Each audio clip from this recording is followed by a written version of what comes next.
இந்த பெர்ரிஸ்லாம் வாங்கினேன். அதாவது ப்ளூபெர்ரி, பிளாக்பெர்ரி, ஸ்ட்ராபெர்ரி இதெல்லாம் நான் இங்கே தான் வாங்கி உங்களுக்கு ரிவ்யூ பண்ணி காட்டினேன். ப்ரைஸ்லாம் பாருங்கள், நல்ல ப்ரைஸாகவே போட்டிருந்தாங்க.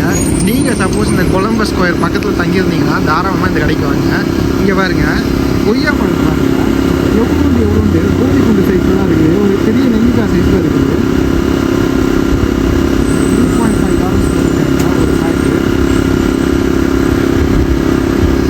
நம்ம இந்த கொய்யா பழம்லாம் நம்ம வேறு இடத்தாண்டு போகிறோம்ல, சான் ஃப்ரான்சிஸ்கோ இங்கேருந்து நம்ம போகிறோம். இன்றைக்கி காலையில் நம்ம வந்து ஒரு 11-12க்குள்ளே நம்ம வந்து போர்டு ஆயிடுவோம். ஓகேங்களா?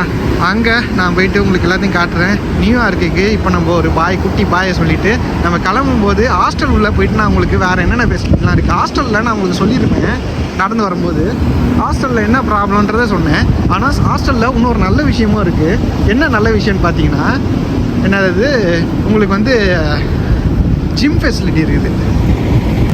என்னடா ஜிம் ஃபெசிலிட்டிலாம் ஒரு ஃபெசிலிட்டியான்றீங்களா? இல்லை, ஒரு சில பேர் ஹெல்த் ஃப்ரீக்காக இருப்பாங்க, கட்டாயம் நான் தினமும் எக்ஸசைஸ் பண்ணுவேன்ற மாதிரிலாம் இருப்பாங்க. அவங்களுக்கு வந்து அது ரொம்ப யூஸ்ஃபுல்லாக இருக்கும். ஏன்னா இதில் வந்து பார்த்திங்கன்னா ஜிம் இருக்குது, அப்புறம் கிளப் ஏரியா மாதிரி இருக்குது, அப்புறம் லான்ச் ஏரியா இருக்குது. லான்ச் ஏரியாவில் தான் நேற்று உட்காந்து நான் உங்களுக்கு அந்த ஃப்ரூட் ரிவ்யூலாம் பண்ணியிருப்பேன். ரொம்ப பிரம்மாண்டமாலாம் இல்லைனாலும் ஓரளவு ஆவரேஜாக இருக்குது. வேறு என்னென்ன ஃபெசிலிட்டி இருக்குன்றதை நான் உள்ளே போயிட்டு நானே ஒன்றும் எக்ஸ்பீரியன்ஸ் பண்ணல, ஏன்னா வெளில தெரிஞ்சுக்கிட்டு இருந்தோம்.